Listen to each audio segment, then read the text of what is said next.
Okay, guys. Again, my name is Chris Smith. I'm out of Oklahoma City.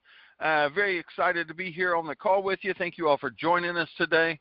I have the privilege of announcing a longtime business partner, one of my best friends in the business. We've probably spent countless hours on the phone together, talking, strategizing, building business together, getting to know each other.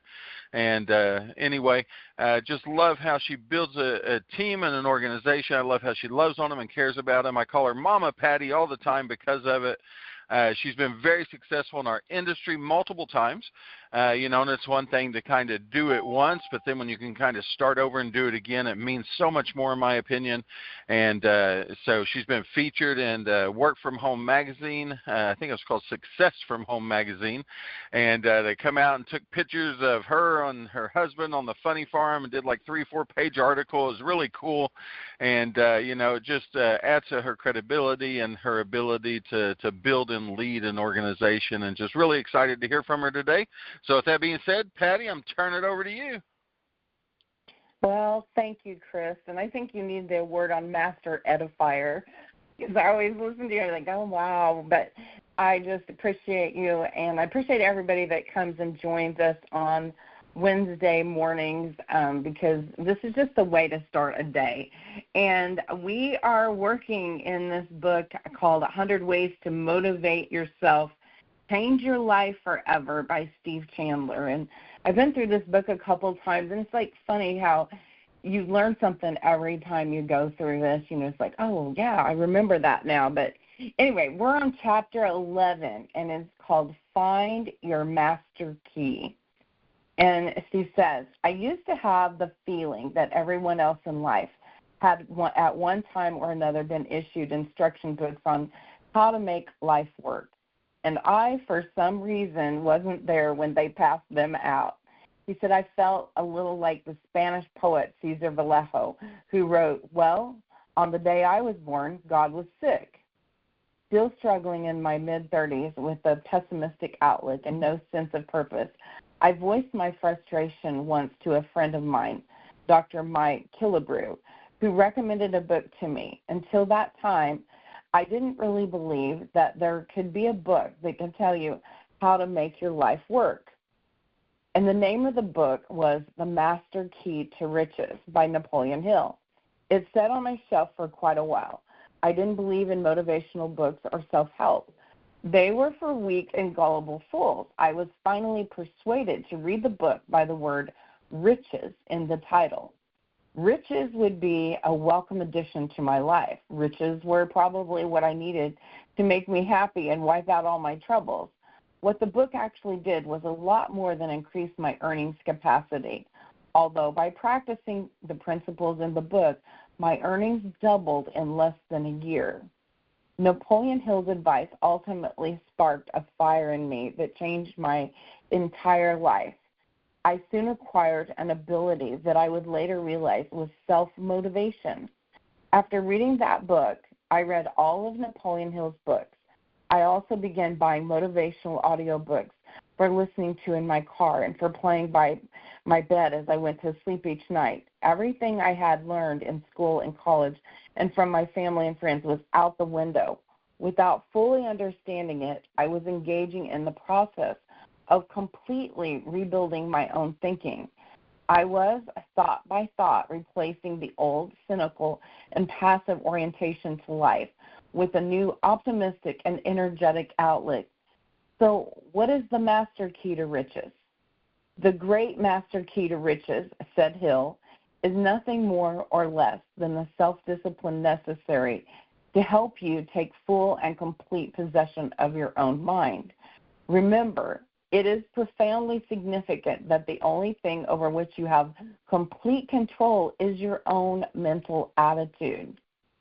I'm going to read that again. Think it. Remember, it is profoundly significant that the only thing over which you have complete control is your own mental attitude.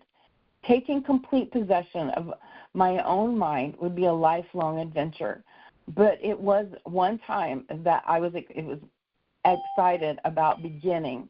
Maybe Hill's book will not be your own master key, but I promise you that you'll find an instruction book on how to make your life work if you were looking.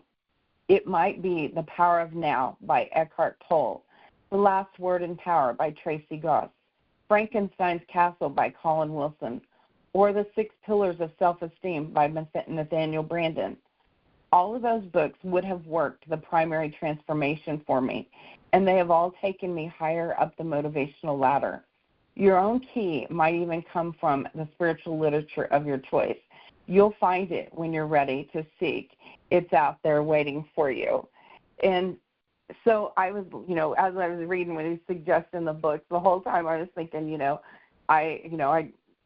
I'm into my Bible, and I read my Bible. That's my instruction book for the day. Proverbs.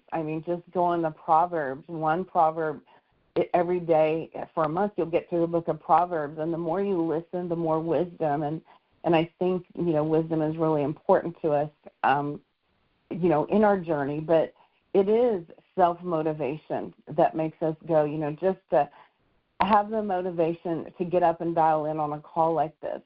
But just to read 10 pages a day of something positive can change your life forever. And, just if you get the right stuff in your mind and it'll just change your whole attitude. And if you stick to it, you'll read, 12 to 15 books a year if you read 10 books a day. So, I really encourage that to everybody when I talk to them and talk about personal development, because I wouldn't have had some of the success Chris talks about at the beginning of this call if it wasn't for the self-motivation. I wouldn't have got over things if it wasn't for the reading and putting that positive stuff in my mind. So, Chris, I'm going to pass it over to you because I know you're going to have some great wisdom. Well, I probably should have some great wisdom then, because now I'm on the spot, right? Well, it's funny. As I was reading the chapter today, I have a very similar story as the author here about personal development and personal development books. I remember my mentor, Andy, when I first started working with him, and I'd watched this guy and said no to him for a lot of years. And when I finally started working with him, back thing, he started handing me books, and I'm like, I don't need a book. I need to know how to build a business. I need to know how to make some money. I'm delivering pizzas for a living. I need to not be delivering pizzas, not be buying books, So I had a very cynical attitude about it. I had that same thing. Oh, I don't need that. That stuff's hokey, That's not real. I don't see how that's going to benefit me. Just show me how to do, the business. And, but of course he persisted because he knew the value in our mindsets. And with that mindset, I wasn't going to succeed. My cup was full. I knew everything but needed everything.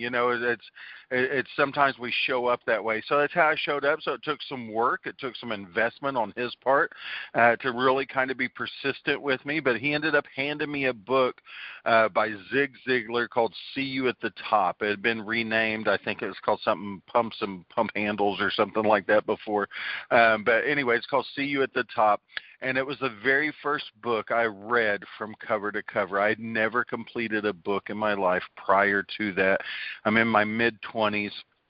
And the book had a profound impact on my life. Now, I have trouble digesting books sometimes, so I have to read a chapter over and over a couple times to kind of really get it to sink in. I've learned later how audiobooks can help me with that process, and I can read and listen at the same time. It helps me to kind of achieve a higher comprehension rate. But at that time I didn't know that, so I'd read a chapter and then I'd read it again and I'd read it again. But anyway, I went all the way through that book, and it did have a very profound impact. But more importantly, it showed me the value in changing our mindsets through education and being self-motivated. So the next book I read was actually by Napoleon Hill. It was Think and Grow Rich. And Andy said, hey, there's this book this guy was commissioned to talk to, all these successful millionaires in the early 1900s, people like Henry Ford and so forth. And he said he interviewed all of them, took over 30 years, and he compiled all of this data, and he found the 9 things that every successful person that he interviewed, over 100 people, every single one of them had these 9 things in common. And he said, wouldn't you want to know what these 9 things are? And I'm like, well, yeah. So he handed me a book, and I got to read the book to figure out what these things are. And but again, a journey, and then it's the magic of thinking big, and then a book after book, and I was introduced to audio books a little later, and audio trainings, which the book will talk about a little more tomorrow. But I do encourage you, if you're showing up like I showed up, or like this author showed up, and going, I don't need that, it's all hokey, I do strongly encourage you, grab some good books. People like myself or other leaders in your organization, I guarantee you have a list of books that they can recommend to you and really help you along the journey. So with that, Patty, I'm going to flip it back over to you. Absolutely. I told you I knew Chris would have some great wisdom on that, and it is, like every book he mentioned, I've read, and they're, that's just what we do. But there's another book out there called The Slightest Edge, and, it's like you're never too old to pick up books and go. And we used to have a good friend, and she'd plug into these calls years ago every day, Imogene, and, she was in her early 80s, and I remember she told me she hated to read, and I said, Imogene, just read 10 pages a day, get started. And she started with that Slightest Edge, and, from that point on, she was a bookworm. After she got done with that, whatever book it was, and every time I went to her house, she had these books there, and it just, you're never too old to pick up and want to go and do this. So just appreciate you guys. I will let Chris go ahead and unmute the line so we can say goodbye and get on with our day.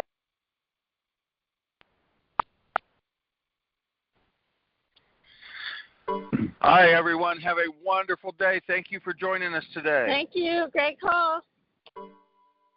Thank you, Good guys. job, Appreciate guys. you.